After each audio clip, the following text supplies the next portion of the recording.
በስመ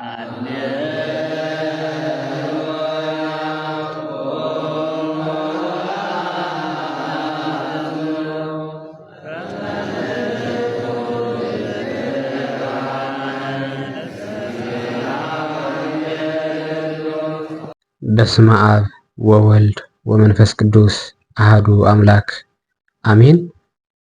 ይህንን የምትሰሙ ሁሉ ከያላችሁበት ከእግዚአብሔር ከአባታችን ከጌታችን ከኢየሱስ ክርስቶስ ጸጋና ሰላም ለእናንተ ይሁን።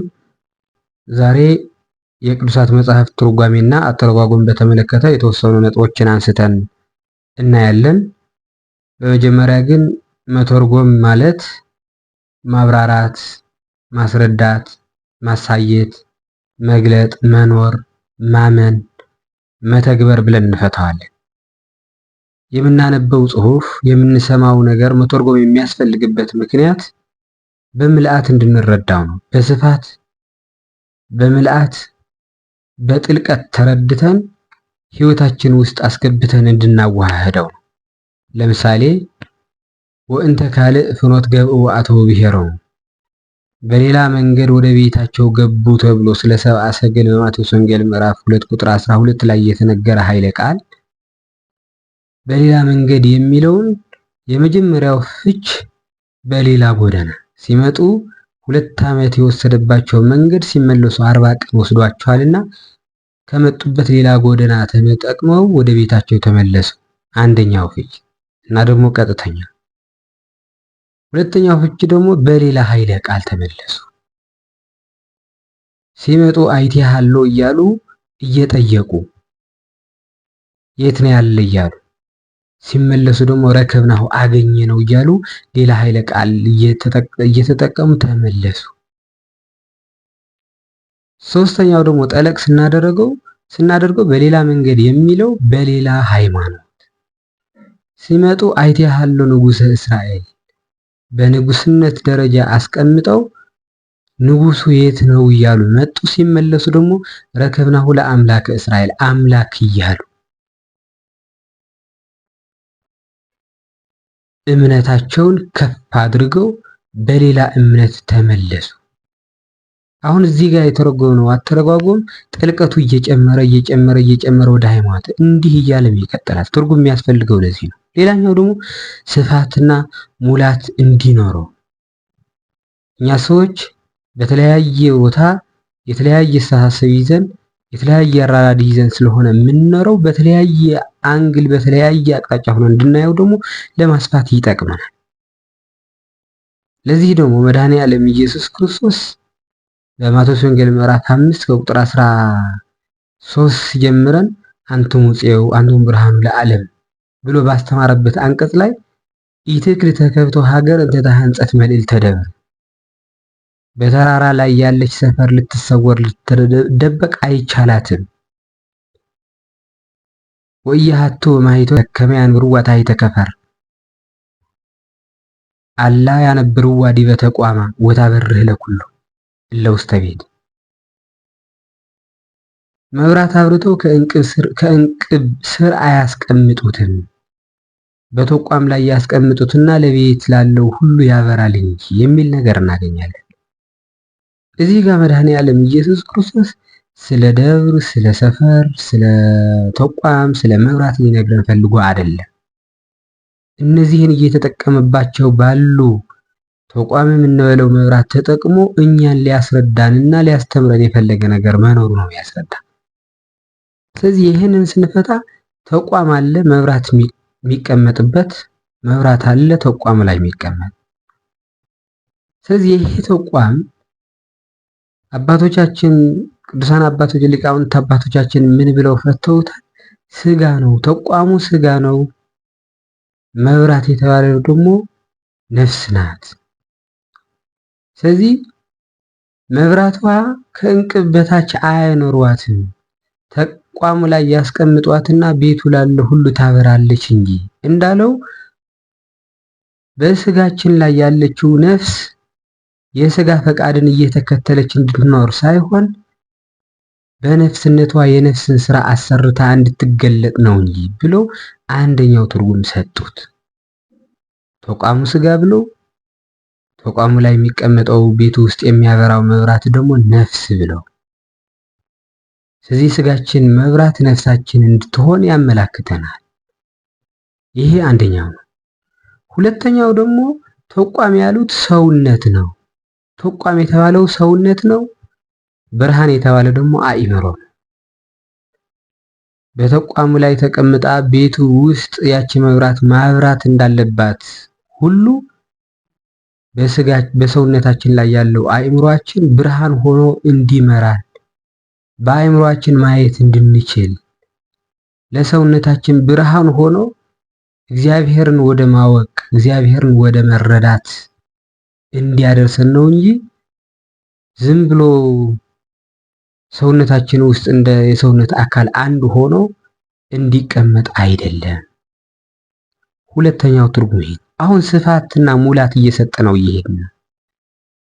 ይቀጥልና ደግሞ ያ ተቋም የተባለው ስጋ ነው። መብራት የተባለው ደግሞ መለኮት ነው።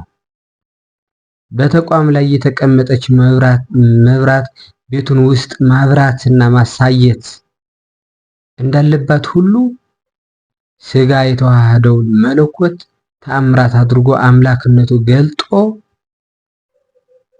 የኃጢአትን ጨለማ አብርቶ አምላክነቱ ገልጦ እንዲያድነን ነው እንጂ ብለው ደግሞ በሶስተኛው ደረጃ ይፈታል። አሁንም ምልአት እየጨመረበት ይቀጥልና ደግሞ ያ ደብር የተባለው ያ ተቋም የተባለው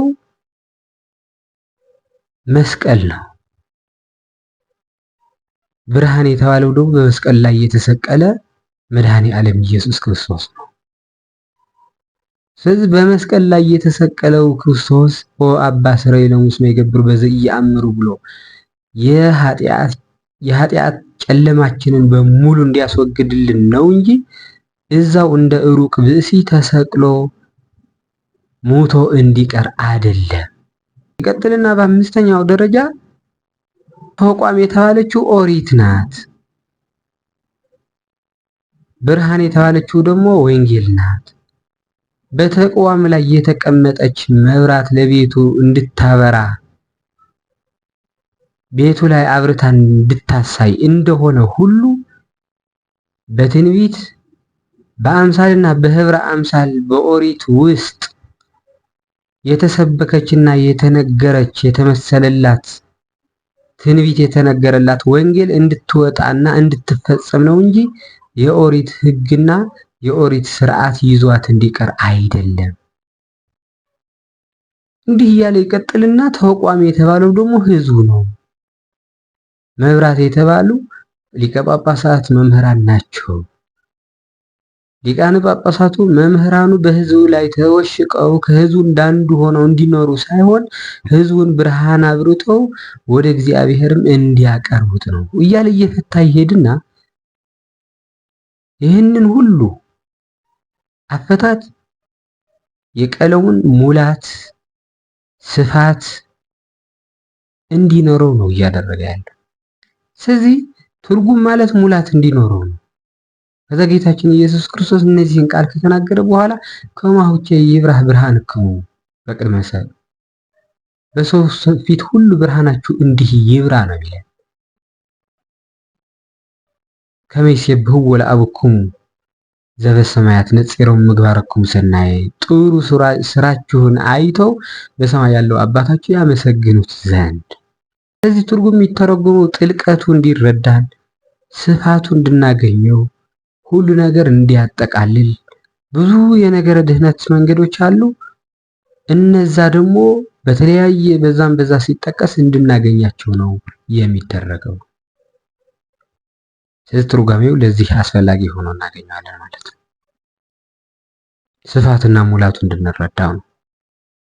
ዋናው የትርጓሜ ዓላማ ደራሲው በድርሰቱ በንግግሩ በድርጊቱ እግዚአብሔር ደግሞ በደራሲው ሊለን የፈለገ ነገር በትክክል ለመረዳት ለማድረግ ለማመን በህይወታችን ለመግለጥ ነው።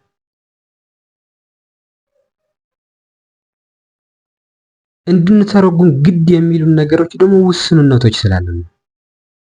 የቋንቋ ውስንነት አለን፣ የባህል ውስንነት አለን፣ የቦታ ውስንነት አለ፣ የጊዜ ውስንነት አለ። የጊዜ ውስንነት አለ። እነዚህ አራት ውስንነቶች ስላሉን የግድ መተርጎም ይኖርብናል። በጊዜ እንደሆነ መጽሐፉ የተጻፈበት ዘመን የተለያየ ነው፣ ግን ለዛች ዘመን ብቻ የተነገረ አይደለም፣ ለኛም የተነገረ ነው።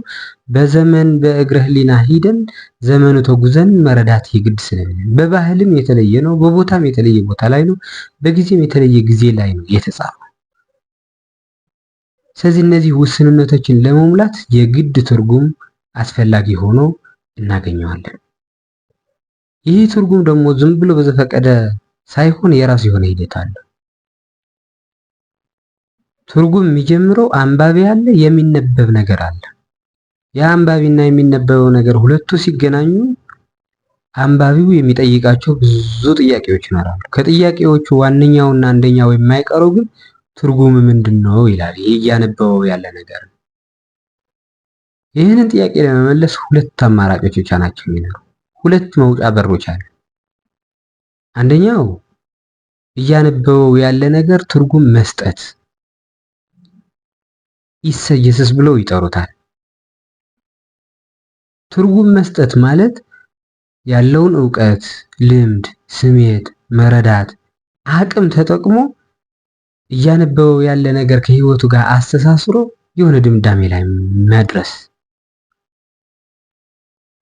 ለምሳሌ አንድ ፍቅር ከሆነች ልጅ ጋር ፍቅር እየተጫወተ ያለ ወጣት መጽሐፍ ቅዱስ ገለጥ አድርጎ ተፋቀሩ በበይናቲክሙ እርስ በራሳችሁ ተዋደዱ የሚለውን ጥቅስ ሲያገኝ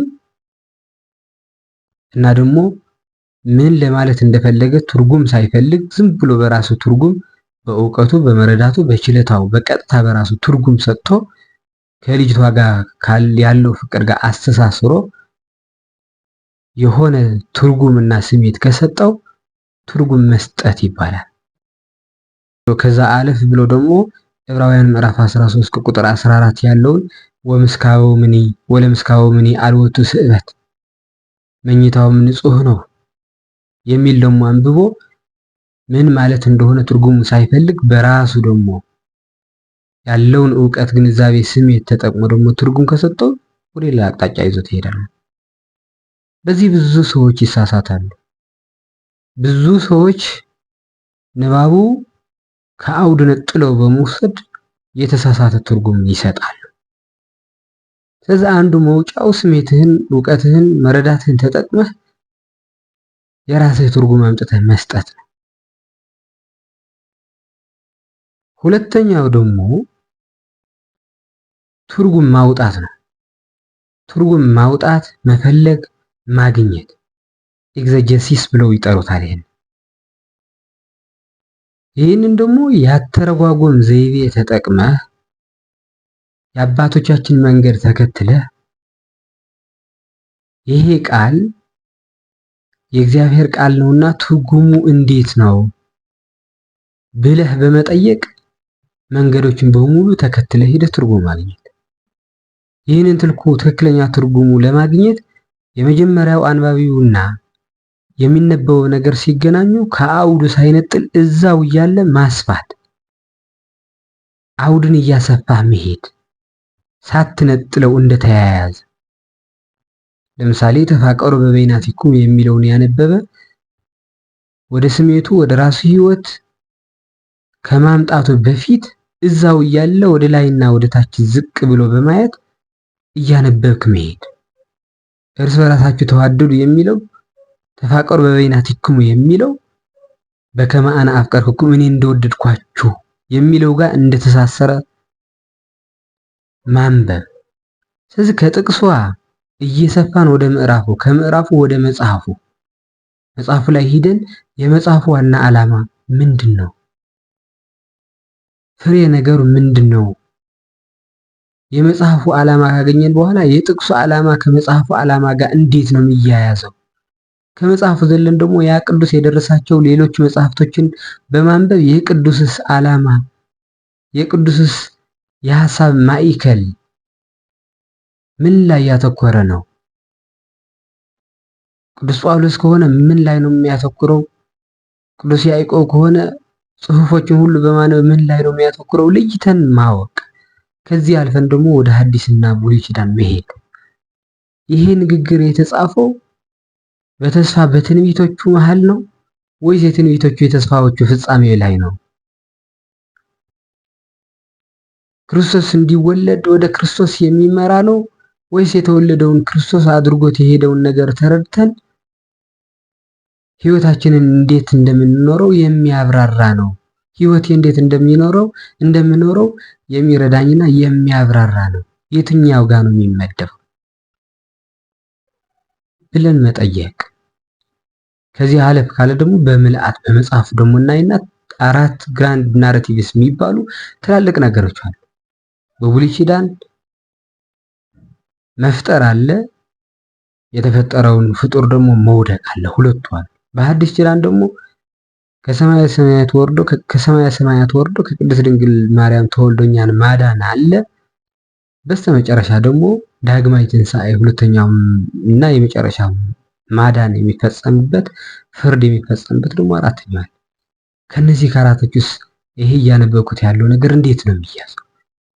በዚህ ሂደት እንሄድና በስተመጨረሻ ላይ ጸሐፊው ምንድነው ያለው? ጸሐፊው በትክክል ለማለት የፈለገው ምንድነው? ቀጥተኛ አድማጮቹ ምንድናቸው? እነማን ናቸው? እግዚአብሔር በጸሐፊ በደራሲው ሊለኝ የፈለገ ነገር ምንድነው ብለን ትርጉም አግኝተን ትርጉም ካገኘን በኋላ ለትርጉሙ ከኛ የሚጠበቀው ነገር ደግሞ ህይወታችንን በመጠየቅ ወደ ተግባር የሚታመነውን እናምናለን፣ አምነህ የሚደረገውን ደግሞ በማድረግ መረዳታችን ማመናችን የእግዚአብሔር እርዳታን መፈለጋችን በትክክል ማወቅና መረዳት ነው። ስለዚህ ይሄ ሂደት ነው። ይህንን ስንሄድ ግን ይሄ ብቻው በቂ አይደለም። እዛ መንገድ ውስጥ ስንሄድ ጽሁፉ ምን አይነት የአጻጻፍ ዘይቤ ነው የተጻፈው መለየት ይኖርብናል። ትረካ የሚተረጎምበትና ግጥም የሚተረጎምበት መንገድ ሁለቱ የተለያዩ ናቸው። ምሳሌና ህግ ሁለቱ የተለያዩ ነገሮች ናቸው። ስለዚህ የትኛው ጋር ነው የሚመደበው የሚለው መለየት ይኖርብናል።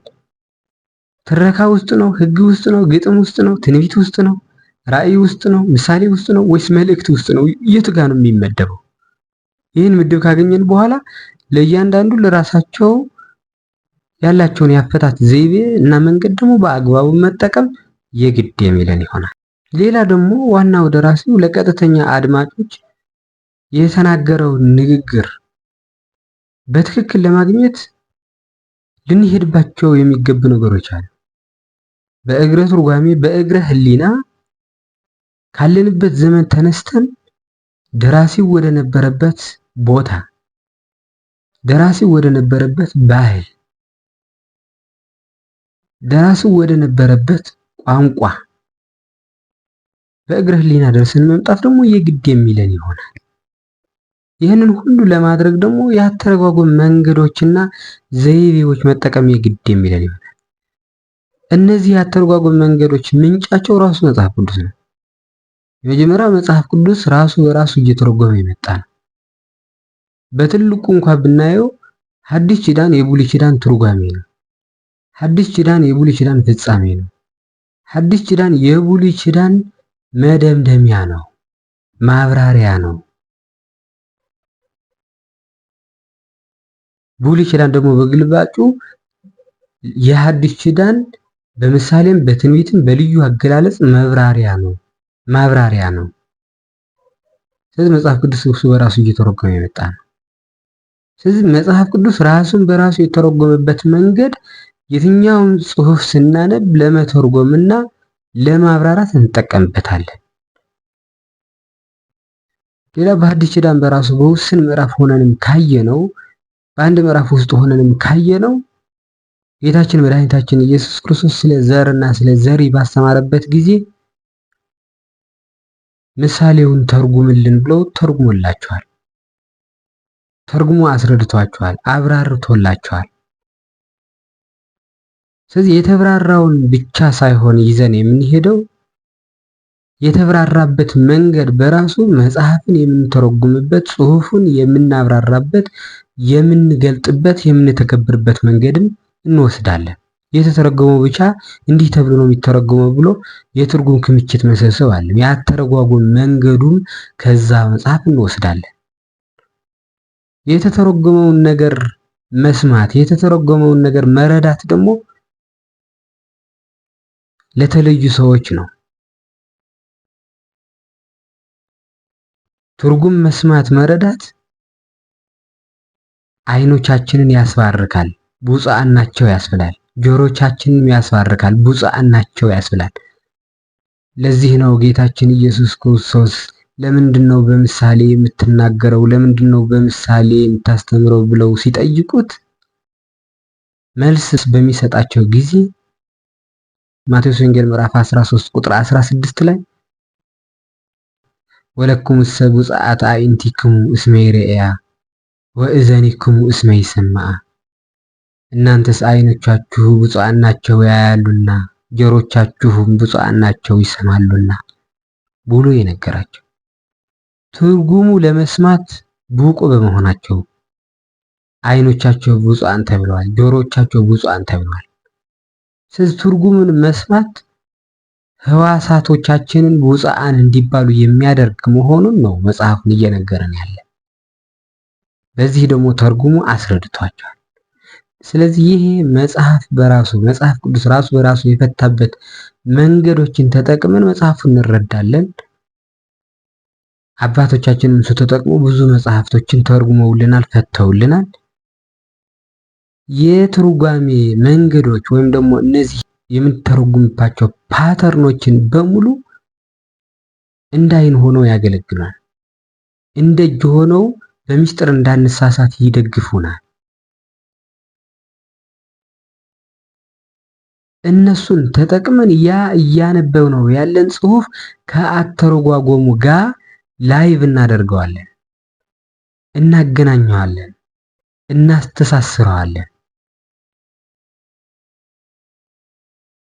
እንዳንሳሳት እንደ ድልድይ፣ እንዳንሳሳት እንደ ድጋፍና እንደ መከታ ሆኖ ያገለግለናል። ያተረጓጎም መንገዱ ስሜታችን፣ ዕውቀታችን፣ ችሎታችን ተጠቅመን ወዳልሆነ መንገድ እንዳንሄድ እንደ ድልድይ መሸጋገሪያ እንደ መሰላል ሆነናል። እንዳንሳሳት ይደግፈናል። ስለዚህ ጽሑፉ ከትርጓሜው ጋር በመገናኘት እንዳንሳሳት እንጠቀምበታለን። በዚህ መልኩ ያገኘነው ትርጉም ተጠቅመን ደግሞ አምነንበት ወደ ህይወታችን አምጥተን ተግባራዊ ስናደርገው ህይወታችን ከእግዚአብሔር ጋር ላይቭ እናድርጋትና እንባረካለን። የእግዚአብሔርን ጸጋ እንቀበላለን። የእግዚአብሔር እቅፍ፣ የእግዚአብሔር መንገድ ላይ የእግዚአብሔር ፍቅር ውስጥ እንገባለን። ይህንን መንገድ ስንጠቀም ይህንን እያደረገች የመጣች ቅድስት ቤተክርስቲያን ናት ያለችን። ወስብሐት ለእግዚአብሔር ወለወላዲቱ ድንግል ወለመስቀሉ ክቡር።